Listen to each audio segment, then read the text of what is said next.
The mutual fund industry has grown by leaps and bounds over the last couple of years. It's been a phenomenal time. Assets of the industry have now crossed 50 lakh crores. Many funds have done phenomenally well. Stars have emerged, others have actually gone down. But there's a singular phenomenon in the industry, and that is one mutual fund from being a very small-sized fund 3 years ago is now one of the giants of the industry.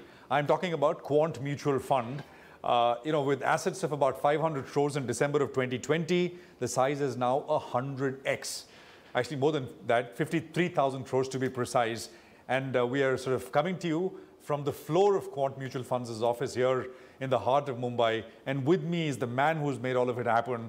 Sandeep Tandon is founder and chief investment officer at Quant Mutual Fund. Sandeep, great to have you with us here. Thanks. Thank you very much. Thanks. I mean, I think our viewers and everybody just wants to know, simply put, how do you do it? It's a simple question, but not a simple answer. Okay. So let me start with saying that, see, over a period of time, we have groomed certain things. We have started looking at a one-dimensional approach. Somebody says, I'm a valuation analytic. Somebody says, I'm a chartist. Somebody says, I'm a macro guy. Somebody says, I do something like this. Okay. But then we realize in last 30 years of my experience in the market thing that this is not effective way. We have to look at multi-dimensions, okay? Because one data points can be skewed. See, ultimately, in everything in life is relative. So absolute numbers are important, but relative numbers are more important. So when we talk about, let me give you a small example. In today's world, everybody talks about valuations are rich.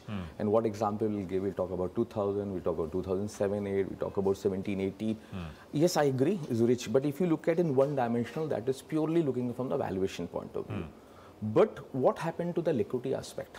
Okay, when COVID happened, market rallied, let's say for March 2020, by September, everybody says this is a liquidity-driven rally, tsunami of liquidity. So liquidity analytics also plays a very important role. So if I look at what was the situation, let's say in 2000 liquidity, the global liquidity versus today, today global liquidity is more than 170, nearly $180 trillion, which is 2 times of the global GDP. Okay, it is few hundred times of that number what was in 2000, and it is few times as compared to 2007-8. So you're saying that liquidity supports a much higher valuation. Also, okay, and then you look at the sentiments. Okay, and the sentiments is very different. 20 years or 30 years back, India was very different. Look at from a perception point of view. Today is India's moment. We have arrived. I always say in my 30 years of my career, I have not seen such phenomenal macro.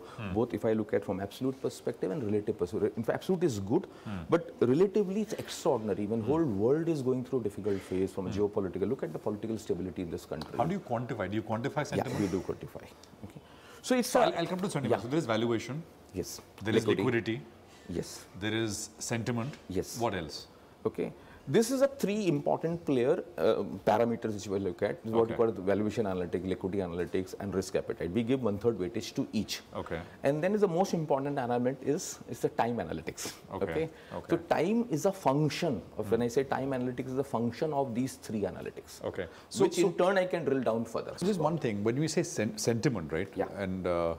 And you quantify sentiment. Yes. So when we look at charts, for example, don't charts give us that? I mean, people look at charts exactly for that, right? Where is the supply? Where is the demand? Where are the extremes? So isn't chart, that? if I look at the technical aspect, is one small form of it. There you can say at this price point, extraordinary volumes are there. So the next time you look at the psychological barrier, if these barriers happen, and it is accompanied by much higher volumes. So obviously, in the previous supply which happened, will got absorbed, and now it's moving to the next level. So up to certain extent you can call it, but we don't depend on the technical analysis in that sense.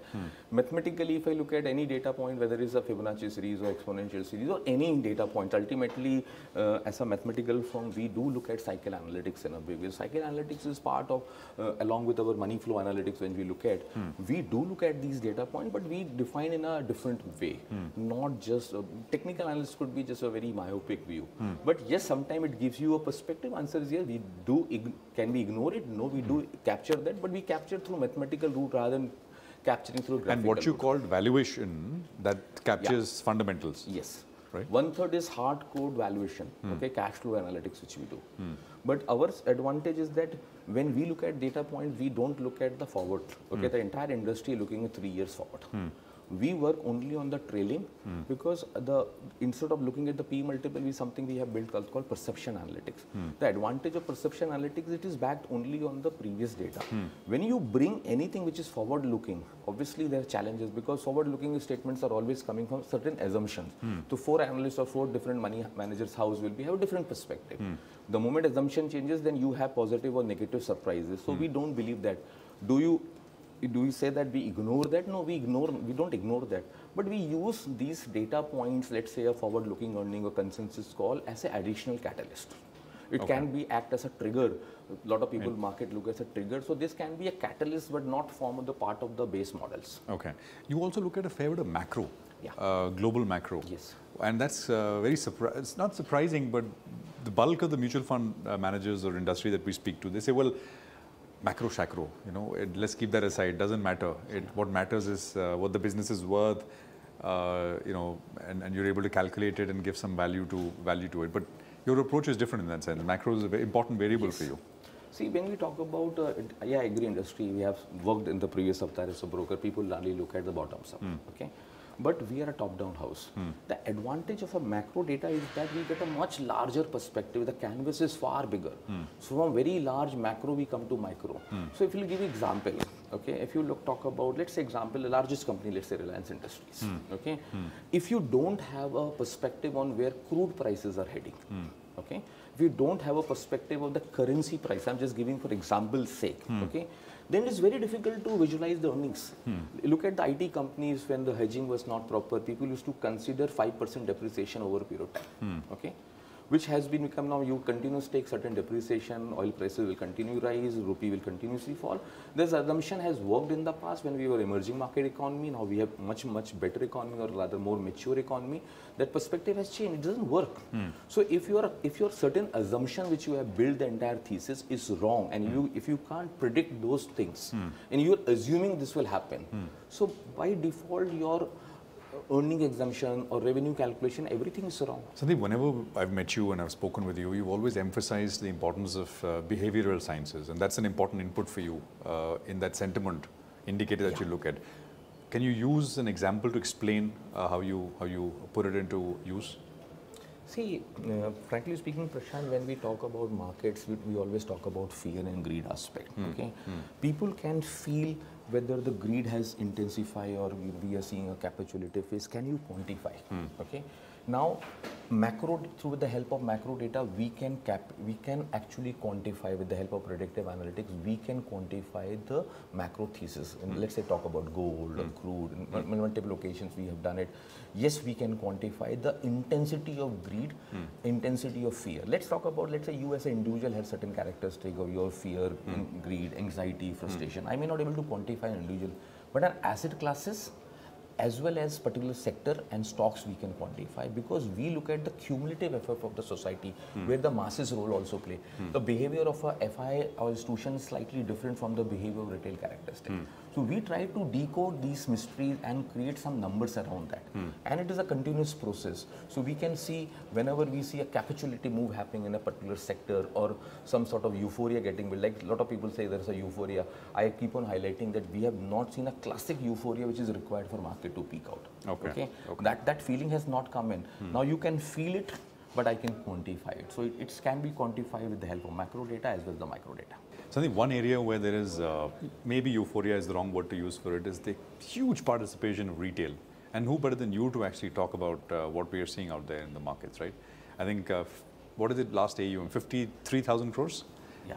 And how many folios? 54 lakhs folio we have. 54 lakh folios, which means that many investors. I mean, with some duplication, but more or less. More or less. I mean, that's a very large number. Yeah. What do you make of it? I mean, and you've been, by the way, this is the latest avatar, Quant Mutual Fund, and what you're doing. But you've been in the markets for 30 years. Okay. Have you seen anything like this? No, this sort of phenomena we have not seen. But I tell you, let me give you a perspective like how you have evolved in the last 15, 20 years of your career, maybe in the last 30 years I have learned. We have evolved with mistakes. Okay, if you will say, people say, okay, you manage money and your success rate is high, but I can tell you all this VLRT framework, everything get built with mistakes. Not mistake, I use the word What blunders. works, what does not work? So we have built these theses around mistakes. Now same thesis I'm extending for retail. So when you look at retail in 2000 or 2008, in that period when they were relatively young, okay, and they typically come at the peak of the cycle. Correct. Okay, retail has come at the peak of the cycle. In Hindi we say, गांव को थोड़ा respect देने का है. गांव comes or retail comes at the peak of the cycle. It's a contrary indicator. When retail participation is high, market peaks out. Correct. Now that phenomena has changed. In last 10 years particularly, I have seen that the behavior characters has changed, and it has changed a lot post, if I have to talk about post-COVID. Okay, when they were on vacation period sort of thing, they analyzed their portfolio. They were early participant. And now they are actually beneficiary of whatever phenomena of GDP or the macro picture which is changing, and they have understood they are there from longer term perspective. They have understood. And from a fund perspective, you are actually seeing that. Yes, some of the highest inflows that you're getting is on down days. Yes, down days. Right. So market has become so mature, a participant becomes so mature in down days, retailer is able to participate much more. Correct. Okay. And in the normal days, we see less flows. Right. So it's very interesting thing. Typically, otherwise used to happen at the bottom of the cycle, people capitulate and they will withdraw money and go. Now reverse is starting. That's the reason I say this rally, which is happening right now, is led by retail and has more legs because the size of retail which has.